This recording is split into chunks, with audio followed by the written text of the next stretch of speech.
ಚೆನ್ನಾಗಿದ್ದೀಯಾ ತಾನೇ? ಅಯ್ಯೋ, ಆ ಉಪ್ಪಿನಕಾಯಿ ಡಬ್ಬದಲ್ಲಿ ಕೈ ಹಾಕ್ಬೇಡ. ಕಳೆದ ತಿಂಗಳು ಮುಟ್ಟಾದಾಗ ಕೈ ಹಾಕಿದ್ರಿಂದ ಇಡೀ ಬಾಟ್ಲಿಯನ್ನೇ ಎಸಿಬೇಕಾಯ್ತು. ಅಮ್ಮ, ನನಗೆ ಮೊಸರು ಬೇಕು.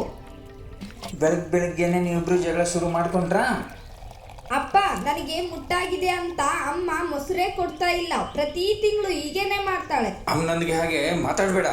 ಅವಳು ನನಗೆ ಊಟಕ್ಕೆ ಮೊಸರು ಕೊಡದಿದ್ರೆ ನಾ ಶಾಲೆಗೆ ಹೋಗೋದಿಲ್ಲ. ಈ ಹೆಣ್ಮಕ್ಳ ವಿಚಾರಗಳನ್ನ ಹೋಗಿ ಅಮ್ಮನ ಹತ್ರ ಮಾತಾಡು. ಅಪ್ಪ, ಮುಟ್ಟು ಎಂಬುದು ಹುಡುಗಿಯರಲ್ಲಾಗುವ ನೈಸರ್ಗಿಕ ಮತ್ತು ಸಾಮಾನ್ಯ ದೈಹಿಕ ಕ್ರಿಯೆ. ಅಪ್ಪ, ನನಗೆ ಮುಟ್ಟಾದಾಗ ನನ್ನ ಮೇಲೆ ಏರುವ ಕಟ್ಟುನಿಟ್ಟಿನಿಂದ ನಾ ಎಷ್ಟು ಬಳಲುತ್ತಿದ್ದೀನಿ ಗೊತ್ತಾ ಅಪ್ಪ?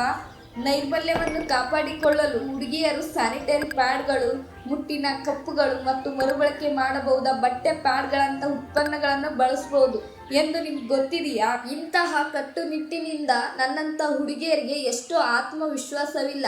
ಮುಟ್ಟಿನ ಸಮಯದಲ್ಲಿ ನಾವು ಹೆಚ್ಚು ಆತಂಕ, ಕಿರಿಕಿರಿ ಅನುಭವಿಸ್ತಾ ಇರ್ತೀವಿ. ಅಪ್ಪ, ನನ್ನ ಕ್ಲಾಸಿನ ಕೆಲವು ಹುಡುಗಿಯರು ಸಹ ಮುಟ್ಟಿನ ಸಮಯದಲ್ಲಿ ಭಾರೀ ರಕ್ತ ನಷ್ಟದಿಂದ, ರಕ್ತಹೀನತೆಯಿಂದ ಬಳಲ್ತಾ ಇದ್ದಾರೆ. ಅಪ್ಪ, ನೀವು ಹೆಚ್ಚಾಗಿ ಗದ್ದೆಯಲ್ಲಿ ಕೆಲಸ ಮಾಡ್ತಿದ್ದೀರಿ.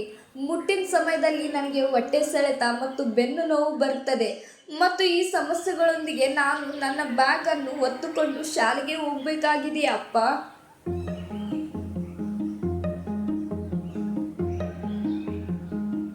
ನನಗೆ ಕೆಲವು ಗುರುತುಗಳು ಕಾಣಿಸ್ತಿವೆ. ಏನಿದು? ಅದನ್ನು ಮೊಡವೆ ಅಂತಾರೆ ಅಪ್ಪ.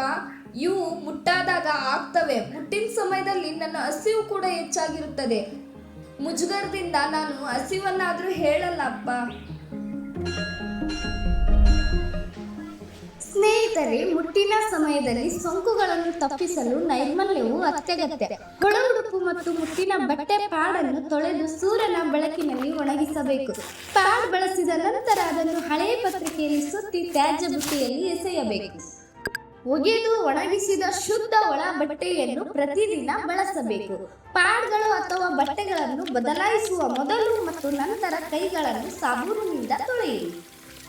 ಮುಟ್ಟಿನ ಸಮಯದಲ್ಲಿ ಶುಚಿತ್ವವನ್ನು ಕಾಪಾಡಿಕೊಳ್ಳಲು ಹಲವಾರು ಉತ್ಪನ್ನಗಳು ಲಭ್ಯವಿವೆ. ಅವುಗಳು ಮರುಬಳಕೆ ಮಾಡಬಹುದಾದ ಬಟ್ಟೆ ಪ್ಯಾಡ್ಗಳು, ಬಿಸಾಡಬಹುದಾದ ಸ್ಯಾನಿಟರಿ ಪ್ಯಾಡ್ಗಳು ಮತ್ತು ಮುಟ್ಟಿನ ಕಪ್ಗಳು.